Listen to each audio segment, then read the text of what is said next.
Hello and welcome to the latest episode of Shaken Not Burned. The transformation of business in the face of climate change is one of today's key challenges.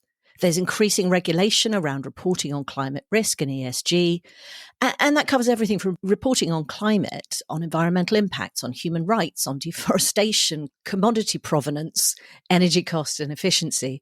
The challenge is that compliance with such demands is going to place a huge cost burden on business. Now, at the moment, regulators in the UK, the EU, California, and a growing number of other jurisdictions are implementing reporting programs. And while initially these may only capture large multinationals, the impact is going to spread. Global giants are not going to be able to report what's going on without information from their suppliers. And that means that the demand for data is going to cascade throughout the supply chain. There are states and corporations who are already demanding sustainability plans or climate transition strategies within procurement. It's going to drive changes in contracting and public expectation, and of course, cost of capital, and the big one for many businesses, recruitment and retention. So if the big question is that these demands are going to cost money, it's how do you turn that cost into an opportunity? So while ESG regulations at the moment may simply require data, although it's worth being aware there are regulations planned which demand the demonstration of action, that create legal liabilities through demands for due diligence. The thing is that data on its own is pretty meaningless. It's what you do with it. It's the insights that provides and the opportunities it highlights that changes the potential for a business. And that for me is where a sustainability strategy comes in. But this is such a complex area, and there are so many different trade-offs that have to be made. So I certainly can't answer any of your questions about this, but today we're lucky enough to be joined by Stuart McLaughlin, who's the chief exec and founder of global sustainability consultancy Anthesis. Welcome, Stuart. Could you tell us a little bit about yourself at Anthesis and what you do? Sure. So, hi there. Great pleasure to be with you. And Anthesis is a company that we set up 11 years ago now, largely born out of frustration. If I can say that, frustration associated with all the talk about sustainability, not enough action. Where there was action, there was a very high failure rate.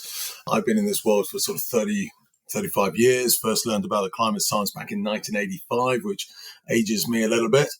And so I had my moment then. I think a lot of people are having their moments now in terms of the scales falling from the eyes and realizing that we are in a bit of a moment in history. And it's associated obviously with the climate crisis and the need for transformational change.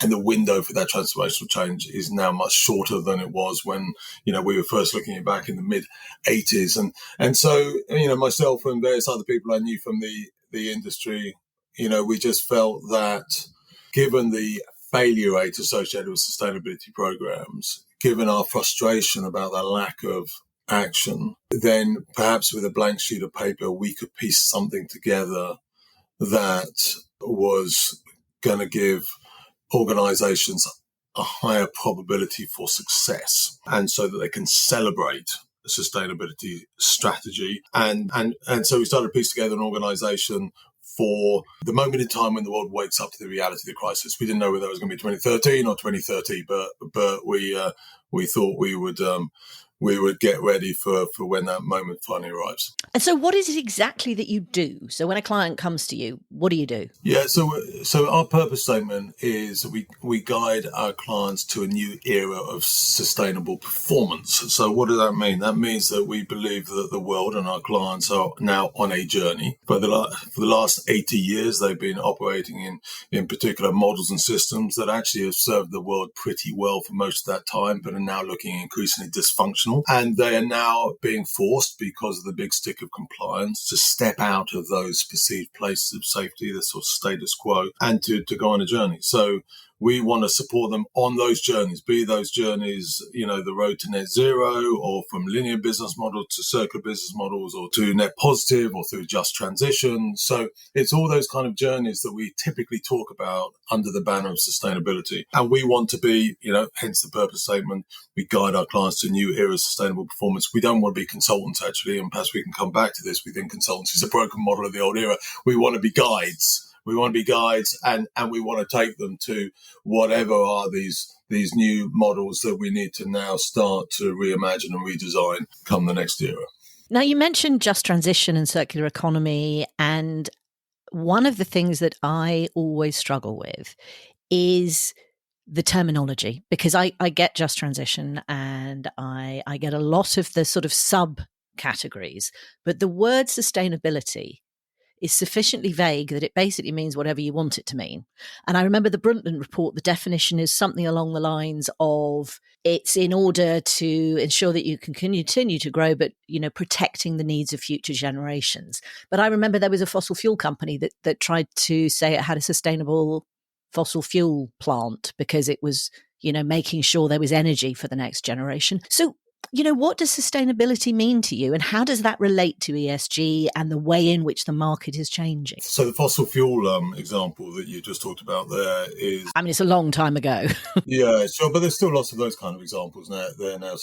So we have to be careful here, because there's a lot of organisations, and they're being called out now, and some of this is being enshrined in legislation such as the Green Claims Code in the EU. But a lot of organisations have misused the term sustainability to apply to a strategy that is effectively less bad. And for us, sustainability reflects the kind of models that we want to see in the world, where actually you can get sustainable use of resources and sustainable futures for humanity and a stable climate and all that kind of thing to work hand in hand with performance. Okay, because you can't, for us, there's also been a lot of talk about sustainability, which is then disconnected from the word performance and progress. And humanity needs to perform and it needs to progress, but it needs to be able to perform and progress without destroying the opportunity for future generations. So it links a bit back to the Brundtland report, but, that's what we're trying to do. And we're trying to find those kind of new models. Okay, excellent. One of the things that brings up to me is we need to see this transformation in order to have a functional economy, because in a sense, a sustainable economy is going to be worth a hell of a lot more than an extractive economy, which can no longer manage the downsides of that, be that loss of biodiversity, be that increased intensity of extreme weather. So is that why, do you think sustainability is yet a critical business function? Or do you think it's still in that area of, well, it's incredibly important, but it's not as important as, financial return? Yeah, look, I mean, for us, we have lots of examples as to how sustainability is linked to market share and supply chain resilience and operational efficiency and brand and reputation, all those kind of things that are at the heart of the things that are important to business leaders and the value of business assets. But I think it's fair to say that most of the world is still seeing this as a compliance need. Tick a few boxes, cut a check, return to business as usual. Now, as they start to realize that the compliance requirements are different to the compliance requirements they've typically experienced over the last 10, 20, 30, 40 years, they will see that typically compliance in the past has required incremental nudges and improvement of performance. Whereas this is the big stick of compliance that's going to effectively bash down the walls of their fortresses and their strongholds that they've tried to build ever higher and stronger over the last however many years, because that is their perceived place of safety and that is their business as usual, and they understand those models and they made a lot of money out of them. The compliance we're now seeing come through is breaking down those walls and forcing them now to go on this journey of transformation. So that for us is the big change, where many of our clients are having their eyes now opened to the reality that actually they've got to step into this place of danger and peril and risk. We would argue opportunity as well. And at some point in the future, they will also see the opportunity in it. But right now, there's a reluctance, of course, because it is a place of uncertainty. Okay, so what that really raises then is action is being driven by compliance. They need to start looking at different models and different ways of doing business. But what are the challenges that they actually face in developing and deploying a sustainability strategy? I mean, lots of different ways I could answer that, but let's first of all look at the business model. So if we look at the sort of traditional model that we've all been taught in business schools, myself included, over the last 80 years, it is you have your sort of core operating principles, and then your supply chain and your customers are typically deemed to be externalities. Okay, and the business model is really, so if we look at the relationship between the core business and supply chain, you look to use your buyer leverage over supplier leverage and extract value from that leverage into your core operating business model.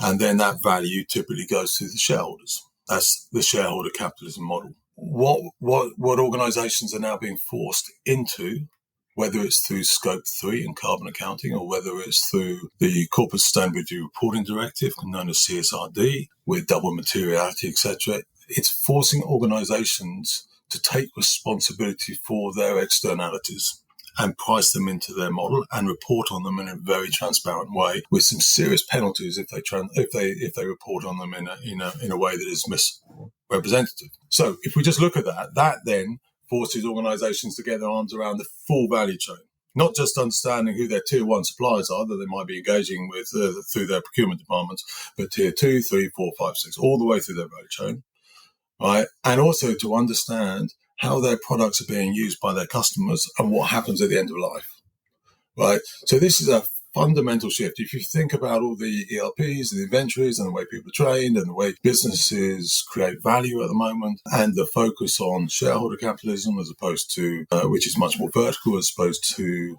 the breadth and the horizontal nature of stakeholder capitalism, it's a massive shift. So yeah, that's that is one of the changes, and there are lots of others as well. But for us, that's probably the main one, and that opens up then lots of opportunities, which I'm very happy to talk about as well, because I don't just want to talk about the sort of the downside associated with it. No, but it's also that thing that's interesting of where the change is coming from, where the push is coming from, because there is a compliance issue, but there's also seems to be, because there is a growing awareness of the importance of externalities and concern that, you're going to be held to account for your externalities, there's a concern about stranded assets. There's pressure from investors.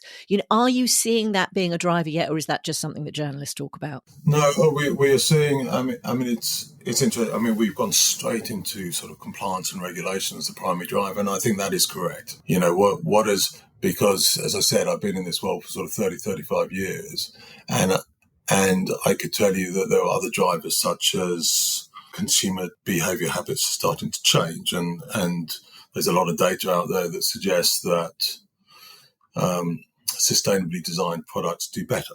I could say that in the war for talent, sustainability and purpose are deemed to be very important in terms of being able to attract the best talent. I could say that supply chains that embrace sustainability and understand climate impact tend to be much more resilient. So, we could talk about all those kind of benefits as well. But then you could also then say to me, well, yeah, but haven't they been relevant for the last 10, 20 years? And I would say, yes, we've been talking about them for the last 10, 20 years, right? And so what is it that has moved this from the periphery into the mainstream?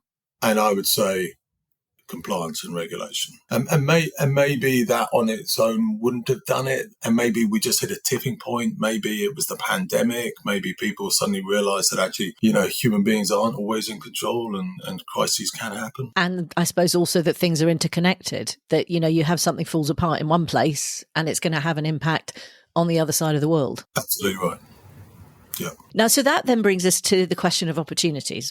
Because, it's fascinating to me that there are all these different drivers for change, and they seem to be coming together, driven, as you say, by compliance. But so what are the opportunities that arise by looking at business in a different way? Because, as you said, this is something that I think is a much more positive way of talking about what's going on. Yeah. I mean, we do a lot of work for the food sector, and one of the things that we've noticed is when CEOs look beyond the walls of their traditional corporate strongholds and actually understand what's going on in their supply chain, because they've been forced to do that for the reasons we just talked about, then what they find is that typically everything goes back to the soil. Sorry to interrupt, Stuart, but listeners to Shake and Not Burn know that I obsess about soil quite a lot. It's absolutely fundamental. Okay, good. So they realise it goes back to the soil, and they realise that actually a lot of their supply chains have only got 30 to 40 harvests left because we've stripped 60, 70% of the nutrients from the soil because they, as within their corporate strongholds, with the farming community deemed to be externalities, have been saying more yield, lower costs year on year. The chemical companies have then moved in and said, well, the only way that you're going to be able to do that is chuck more chemicals into the ground, which is strip more and more of the nutrients. And at some point, that system then just collapses. And that system collapse is not far away. And of course, if that system collapses, then the food companies don't have a business anymore. So they look at that and they think, blimey, it's a good job, actually, we're being forced now to look at our stakeholders within this new sustainable model. Because if not, we would have just been blind to this. And now, when they're introducing new suppliers into their supplier community, then their due diligence will go into the soil. They'll take soil samples. They'll look at how they can help the farmers look after the health of the soil. And it's quite interesting. We observe it because sometimes sustainability professionals can be super puritanical, and it's. There are lessons for us as well, because when we go and talk to the farmer, in certain parts of the world, you can imagine that it's fairly politically charged. So if you go onto a farm and you say, we want to talk to you about regenerative agriculture, then they may say that sounds like it's part of the woke agenda, right? And we do not want to have a discussion with you. But if you go onto the farm and say to the farmer, what are you most frightened of and what do you dream about? A farmer will typically say, the thing I'm most frightened about is the soil is dying. We can see the soil is dying. And that is partly because of the way we're farming and being forced to farm. And it's also because the climate's changing, right? And they say, well, what do you dream about? And they say, we dream about being able to hand this farm in a healthy condition to the next generation. Okay, and so all of a sudden, you're into the right conversation. You're effectively talking about regenerative agriculture, right? But you're going about it in a different way. But you're framing it in a way that's acceptable. Exactly. And so all of a sudden, you're now getting alignment across the system that is actually delivering value. And it's not just business value, because actually humanity needs food. So that there is a sort of purpose beyond just the business side of things. For this particular example, you're effectively creating more value because you're creating more resilience. And it's the sustainability agenda that is driving that value. What are the regenerative practices that can change the nature of the soil? Because I suppose one of the things I'm interested in is, to what extent is this a technological problem, or is it a process-led problem, or is it, what is the problem we're trying to solve? Because I get the end state, which is trying to get soil healthier, but how do you do that? And I suppose part of that means, what does it cost? Yeah, so I mean, we are involved in regenerative agriculture projects in different parts of the world, but predominantly in Southern Africa and in South America. And so, regenerative agriculture might mean low till. So typically, we don't plow the land anymore. And that brings in different techniques, different machinery, that kind of thing. But we've found through the use of science that actually, if you introduce low till techniques and the right density of livestock, then you can find a much healthier balance. Where in parts of South America, we can go to patches of green in, a desert of arid land where the livestock's dying, the communities are dying because they're agricultural communities, right? But because they've adopted these sustainable agriculture, regenerative agriculture practices, the communities are alive. And the livestock are doing well. So, and within that, of course, then there's a link to, water resources and runoff and flooding and all of this kind of thing as well. So, and then of course there's also the view that, there is a question mark around whether you should go all the way to organic, no chemicals, or whether with the advancement of science, we should look at the soil in the same way as we look at ourselves, where, we may have a deficiency, say, in vitamin D, in which case we might take a vitamin D supplement, where actually with the advancement of science, we can then understand where soil in certain parts of the world is naturally deficient, in which case we can just provide supplements associated with those particular nutrients or chemicals where the soil needs it. But it's all being led by what is the best thing for the soil, as opposed to what is going to create, the most optimal short-term yield for the next harvest. What I love about this, you mentioned this idea of alignment across a system of value. And it's this idea that actions at a local level in a community in Southern Africa can be affected by the choices that you as an individual make in what you buy and the signals that you're sending to industry by what you're interested in. I think sometimes it's quite difficult for people interested in sustainability, in a place like the UK to really recognize the implication and the consequences of different actions. And because business is set up, as you say, in a historical model that wasn't intended to consider that, it's quite difficult to see that shift. I have a number of conversations with people who are genuinely very serious about their sustainability actions and credentials and strategies, and yet don't necessarily see that bigger picture of how the whole system needs to change. And I suppose that brings up the question, is this really a fundamental shift in the way we do everything?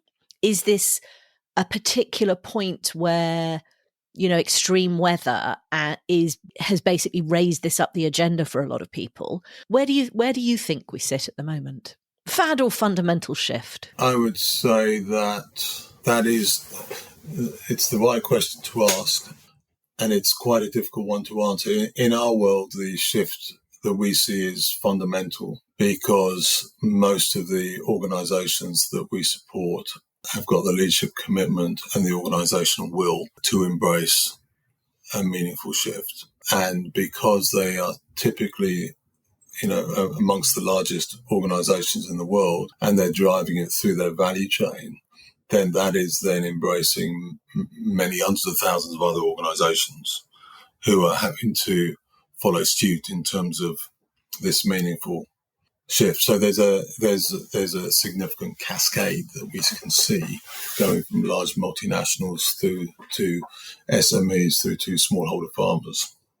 And I think that most organizations realize that sustainability sort of lands in the local. Decisions are made at the boardroom somewhere in the world, but they are being implemented on the ground.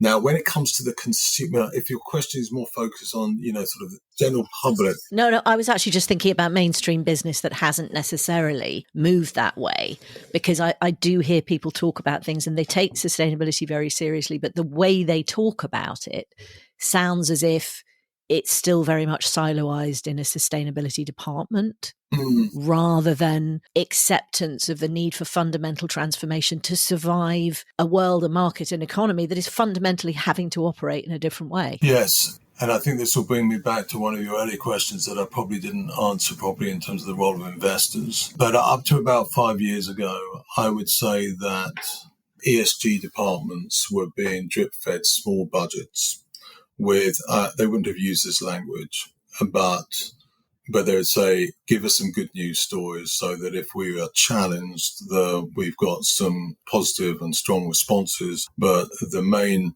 reason for your existence is to address that risk so that we can stay in our business as usual models.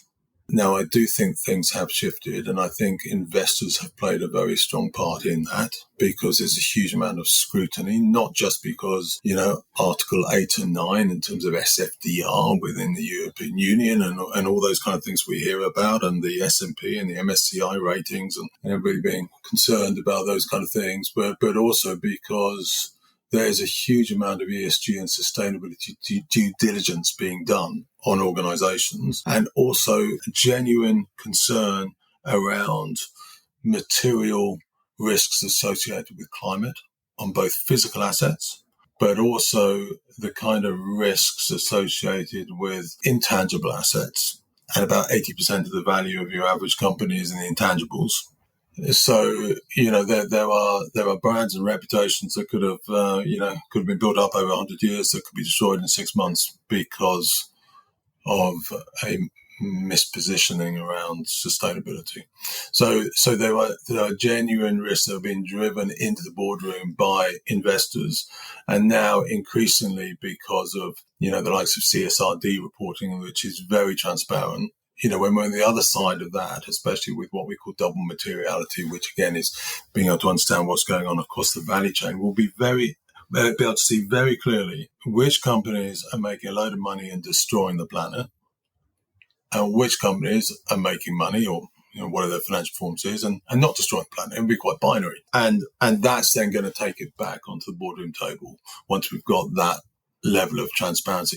At the moment, I would say that it's fallen a bit off the boardroom agenda over the last year because everybody's just so focused now on complying with all these reporting requirements.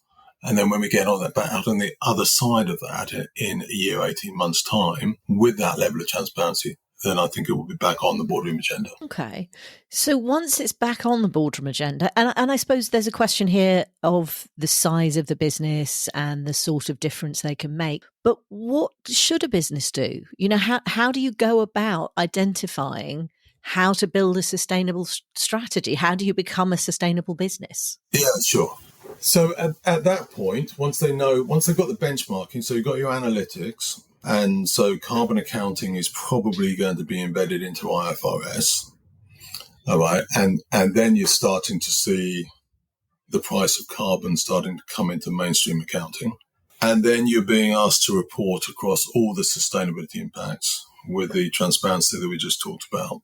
Then you're going to be saying, okay, well, with that information, we now know where we are. And so therefore, we've got to design our pathways to net zero, to nature positive, to circularity, etc. Now, the reality is that if most companies focus on net zero, then they'll realize that you can't be net zero without being nature positive. You can't be net zero without having a circular value chain, right? So if I had just taken, and this one that we mentioned earlier on, you're clearly familiar with, the linear model, which is effectively the model we've been working in for the last 80 years, is, you take stuff out of the ground, you make stuff, you sell it and you throw it away to no end of life, and you keep your resources in an ongoing cycle.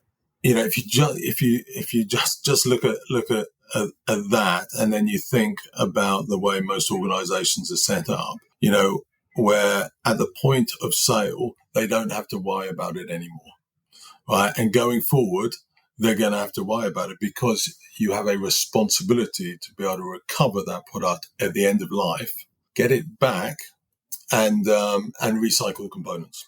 Well, that in itself is then going to go, if you then go up the value chain, they're going to be saying to their product designers, okay, we've now got to design products that are very different to the products that we've been designing to date, because at the end of life, we've got to disassemble them and we've got to reuse the components. So therefore, we've got to design them in the first place to allow us to do that and to be able to get value out of that. And then the product designers are going to say, well, that means that then we're going to have to source components from different places, right? So that then sort of drives it further up the value chain into the sourcing requirements, right?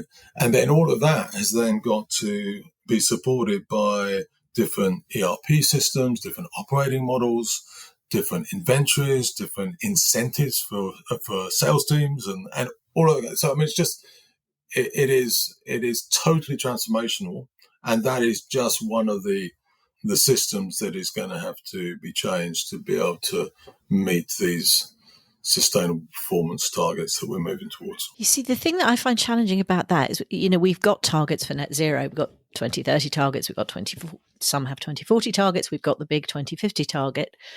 But when you talk about the scale of transformation that's required, do you see the willingness to achieve that kind of transformation? Because I'm not just thinking about businesses now, but in the public, in government, in the in policy setting, we're talking about change in an incredibly short space of time. And, I think for some people, possibly that's such an enormous challenge that they just try not to think about it and keep focusing on what their job is at the end of today. Do you think we're going to do it? And here's the struggle. I mean, I can remember Maggie Thatcher's speech at the United Nations the day before the Berlin Wall came down, saying the climate science is real, the world's got to decarbonise, it needs to be a level playing field and so on.